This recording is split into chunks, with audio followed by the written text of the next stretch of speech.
नमस्कार दोस्तों, भारत की राष्ट्रीय सुरक्षा और इंफ्रास्ट्रक्चर के लिहाज से एक बहुत बड़ी और ऐतिहासिक खबर सामने आई है। पश्चिम बंगाल सरकार ने एक ऐसा फैसला लिया है जो सीधे तौर पर हमारे पूर्वोत्तर राज्यों यानी नॉर्थ ईस्ट इंडिया की सुरक्षा और चीन की चालबाजियों को नाकाम करने में गेम चेंजर साबित होने वाला है।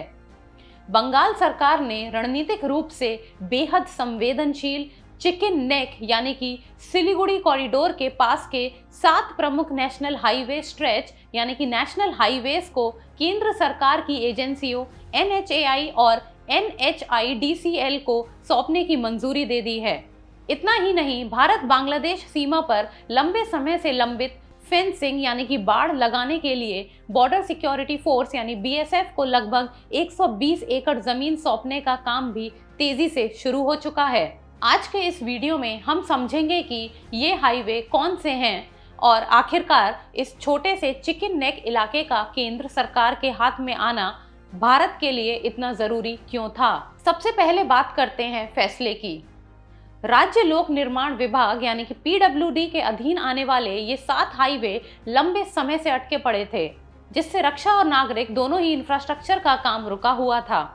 केंद्र की NHAI यानी कि national highway authority of India को सौंपे जाने वाले मुख्य हाईवे में शामिल हैं NH 312, NH 31, NH 33, नया NH 10, Hasimara Jaigaon stretch, Baradighi Mainaguri Changrabandha route, Siliguri Kurseong Darjeeling hill road. इन रास्तों के केंद्र के पास जाने से अब भारतीय सेना भारी टैंक और रसद यानी लॉजिस्टिक्स बिना किसी देरी के सिक्किम, भूटान और पूर्वोत्तर सीमाओं तक मिनटों में पहुंच सकेंगे। अब समझते हैं उस हिस्से को जिसके लिए ये सब किया गया है, चिकन नेक कॉरिडोर, जिसे आधिकारिक तौर पर सिलीगुड़ी कॉरिडोर कहा जाता है।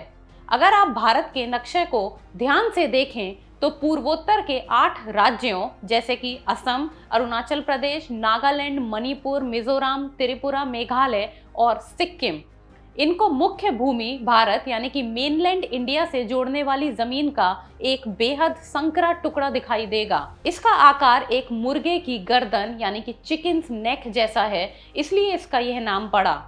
यह कॉरिडोर मात्र 20 से 22 किलोमीटर चौड़ा है। यह लगभग 60 किलोमीटर लंबा एक संकरा रास्ता है।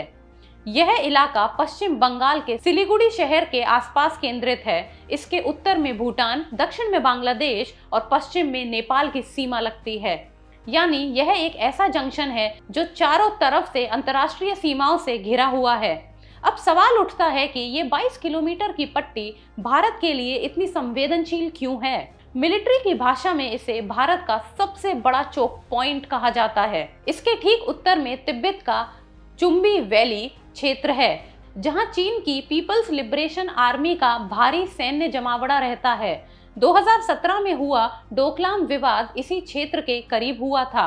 अगर चीन इस कॉरिडोर पर कब्जा कर लेता है या इसे ब्लॉक कर देता है तो मुख्य भूमि भारत का नॉर्थ ईस्ट के राज्यों से संपर्क पूरी तरह टूट जाएगा।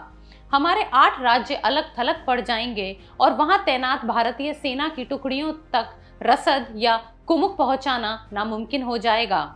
इसके अलावा बांग्लादेश में बदलते राजनीतिक हालातों और तीस्ता नदी परियोजना में चीनी निवेश की कोशिशों के बाद इस पूरे इलाके में सुरक्षा बढ़ाना भारत की सर्वोच्च प्राथमिकता बन गया है। यही कारण है कि इन 7 राष्ट्रीय राजमार्गों का केंद्र सरकार के नियंत्रण में आना और BSF को फेंसिंग के लिए तुरंत जमीन मिलना भारत की सुरक्षा में एक बहुत बड़ा मील का पत्थर है। अब बिना किसी राजनीतिक या प्रशासनिक देरी के इन हाईवे पर 4 लेन या 6 लेन में बदल जाएगा, जिससे सेना की आवाजाही बुलेट की रफ्तार से हो सकेगी। आपको क्या लगता है, केंद्र सरकार का यह कदम चीन और घुसपैठियों को रोकने में कितना कारगर साबित होगा? अपने विचार नीचे कमेंट सेक्शन में जरूर लिखें। वीडियो अच्छी लगी हो तो लाइक, शेयर, सब्सक्राइब जरूर करें।